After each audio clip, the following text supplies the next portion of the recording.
भूमीचे असे उपासक, सूर्य कुलातील सर्वश्रेष्ठ पुरुष, क्रांती पथकावरील सर्वश्रेष्ठ यात्री, रणशीलतेचे मानदंड, स्वराज्याचे संस्थापक, शककर्ते, युग प्रवर्तक छत्रपती शिवाजी महाराज, संपूर्ण स्वराज्याचे ज्ञानपीठ, विचारपीठ, प्रेरणापीठ म्हणजे माँसाहेब जिजाऊ स्वराज्यापासून झाला नाही आणि इथंच खऱ्या अर्थानं आम्हाला कृतज्ञता कळते। हात जोडून आज या गावच्या मातीमध्ये सांगतो, ज्या ज्या वेळेला या महामानवांची नाव आमच्या कानावरती येतील त्या त्या वेळेला आमच्या अंगातलं रक्त उसळलं पाहिजे, कारण या महामानवांनी, या क्रांतिकारकांनी, या समाज सुधारकांनी फक्त स्वतःच्या चार भिंतीचा संसार कधीच केला नाही तर अखंड राष्ट्राचा संसार केला। म्हणून तुम्ही आम्ही इथं ताट एवढ्या गर्दीमध्ये मी एकट्यानं जय नाही म्हणलं, ह्याला कुठं काय कळतंय। आईची शपथ घेऊन सांगतो, आपल्या जिभेवर आहे वाचासिद्धी, त्यात हनुमंत राया माझ्या पाठीमाग आहे, या बाजूला छत्रपती, तू काय बघत नाहीस,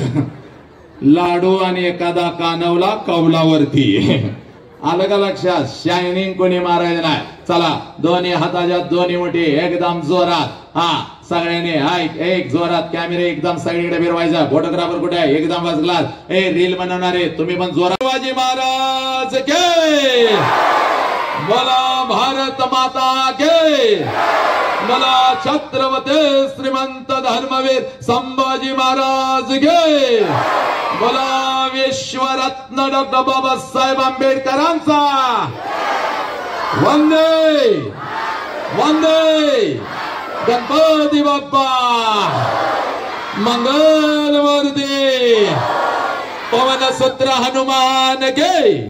म्हणून ते तुझ्या नादालाच लागत नाही, ते म्हणतंय तुझ्यासारखं या भूतलावर कोण सुंदर नाही, माझं नशीब। घराकडे जायचं, सासू पुढं आली, सासूकडं बघायचं, नाच करायचं, आत्या मग करायचं, म्हातारीच्या गालाचा मुका घेऊन जागाय, व्हेरी गुड, म्हातारीच्या गाले बसायचं, दुसऱ्या गालाचा ट्रिपल मुका घ्यायचा, त्या माग माग माग करायचं, म्हातारी गडागडा लढली पाहिजे, तुझ्या नवऱ्याला म्हणाली पाहिजे बाबा घरला लवकर ये, तुझी बायको चौकात गेली होती, आमोशाला अजून 2 दिवस बाकी आहे, आता हिला काहीतरी झालंय, माझा जीव घेईल, लवकर घराकडे ये, लवकर घराकडे ये, लवकर।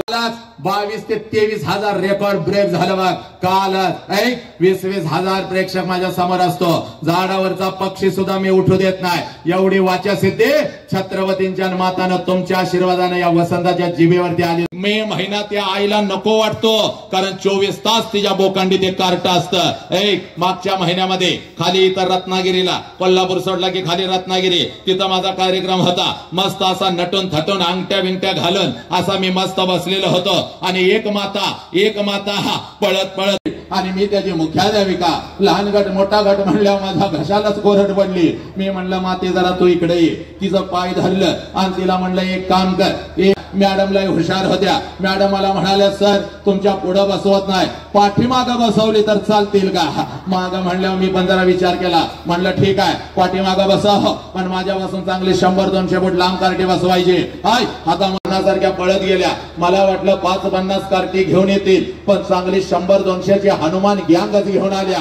कार्टी म्हणे एवढी नालाय, कोण चड्डी झाडतय, कोण माती उधळतय, कोण कोणाला दगड मारतय, एक तर कार्ट माझ्या जवळ आलं मला वॅक करून गेलं, म्हणलं वसंतराव बसा बोंबलत, संपलं तुमचं आता व्याख्यान। मग मातानं आज घरी जायचा, सोशल मीडियाला तुझ्या या लेकरात एवढं रंगलं होतं, प्रत्येक जण माझ्या व्याख्यानामध्ये गुंग झालेला होता, आणि पाठीमागं बसलेलं एक लहान गटाचं कार्ट कधी रांगत येऊन माझ्या खुर्चीच्या खाली बसलं होतं, कुणालाच माहित नव्हतं, आणि जसं व्याख्यान रंगात आले कार्ट्यानं मुंडकं बाहेर काढलं, बसलं होतं। कार्ट दिसायला एवढं सुंदर होतं, पण लय नालायक आणि आगाऊ होतं। कार्ट माझ्याकडे बघायचं, गालात फुस करून हसायचं, आणि आपल्या मम्मीला म्हणायचं मम्मी ते मिशीवालं माईकवालं माणूस आपल्या बॉब सारखं दिसतंय, आज आलोय तर तुझ्या अंतरंगामध्ये माणुसकीची ठेंगी टाकून जाणार, आज आमचं 17-18 वर्षाचा पोरगा आई बापाच्या तोंडावर थुंकू लागायची। पोरानो, त्या आईला आज पहिला प्रश्न विचारायचा, हे जो प्रश्न तुम्ही तुमच्या आईला कधीच विचारला नाही।